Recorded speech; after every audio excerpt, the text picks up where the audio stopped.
पन्हाळा ते पावनखिंड या मोहिमेच्या दुसऱ्या भागात आपलं स्वागत आहे.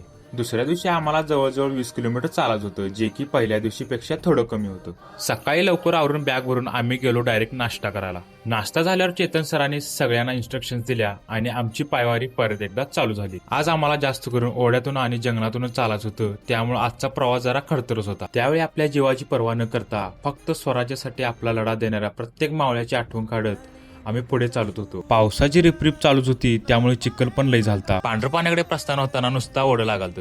पाण्याचा नुसता खळखळाट होता.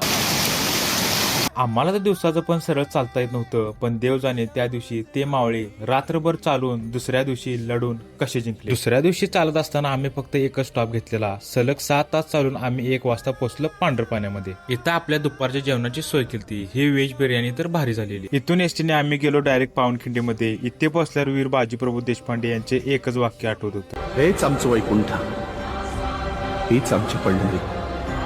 यांच्या समाधीला अभिवादन करून आम्ही लागलो परतीच्या प्रवासाला. या एसटीने कोल्हापूरमध्ये पोहोचलो आणि एकंदरीत आपली मोहीम यशस्वीरित्या पूर्ण झाली. व्हिडिओ आवडल्यास लाईक आणि शेअर करा.